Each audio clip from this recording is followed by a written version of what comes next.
All right, let's dive in. If you are getting ready for that AI 102 exam, you absolutely know that AI agents are a massive topic.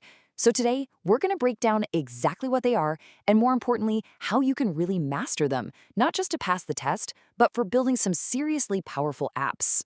I mean, really think about that for a second. Most of the software we use is, well, kind of dumb. It just follows a script. But what if an application could actually understand a complex goal you give it, figure out all the steps on its own, and then just do it? No handholding required. Well, the cool thing is, that's not science fiction anymore. That is exactly the power of AI agents.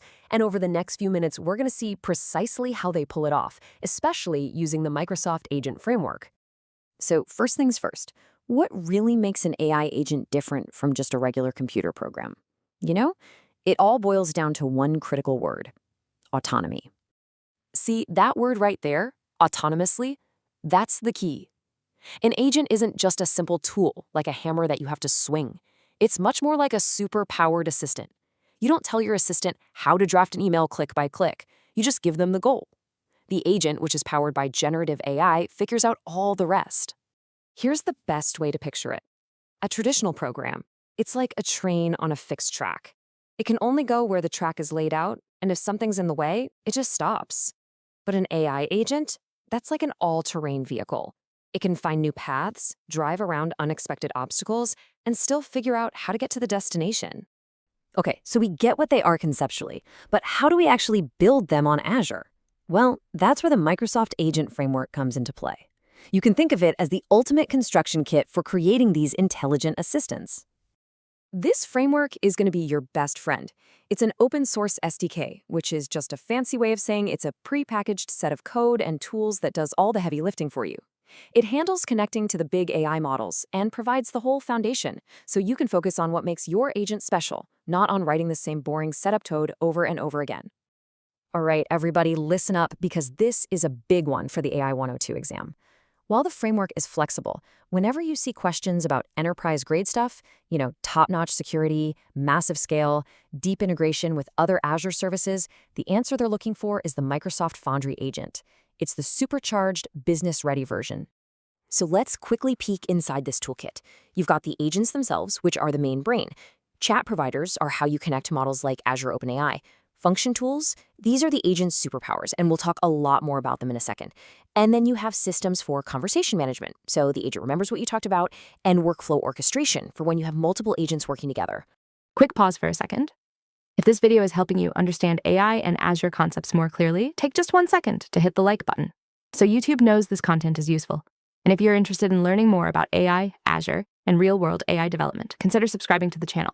I regularly post practical tutorials, hands-on labs, and certification guides just like this. Also, I'm curious, what AI topic are you currently learning or struggling with? Drop it in the comments below, and I might create a future video around it. Your support really motivates me to keep producing free educational content for the AI community. Thanks again for watching. Now for my favorite part. If the large language model is the agent's brain, then tools are its hands. This is how an agent stops just thinking about things and actually starts doing things. And I can't stress this enough, this is the most important concept to grasp. Without tools, all you have is a really smart chatbot. But when you add tools, you get a true agent. Tools are what let the agent break out of its digital box and actually interact with the real world, to search the web, to pull data from a database, even to send an email. It's a complete game changer.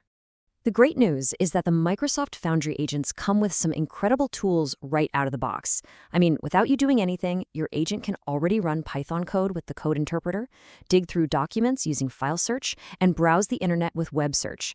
That's a ton of power right from the start. But this is where the real magic happens. Those built-in tools are fantastic, but the true power is in the framework's flexibility. Let's say you need your agent to talk to your company's internal sales system or a custom database. No problem. You can just build a custom tool for it. And creating a custom tool is surprisingly easy. First, you just write a regular old Python function.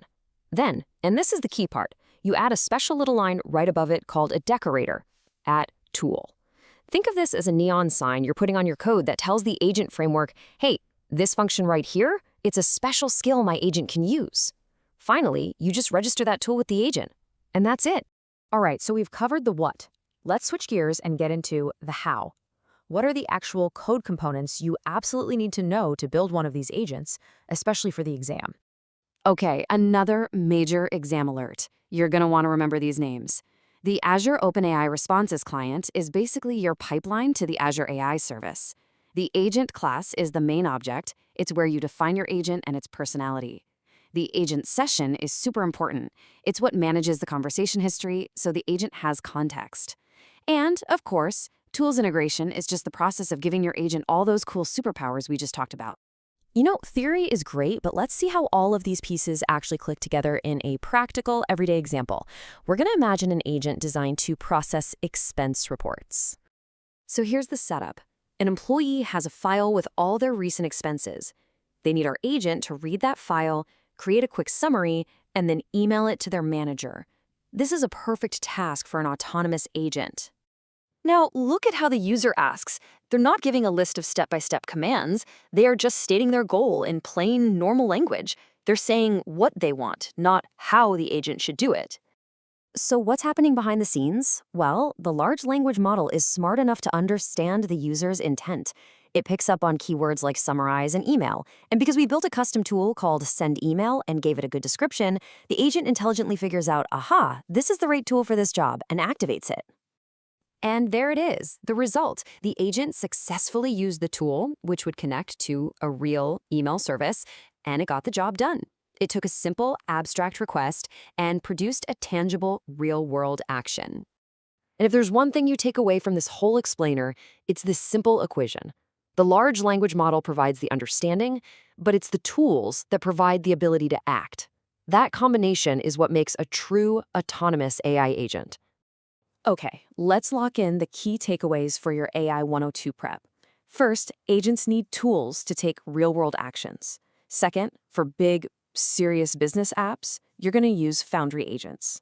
Third, to create new skills for your agent, you use that magic @tool decorator. And finally, to remember the conversation, the framework uses the agent session class. Got it?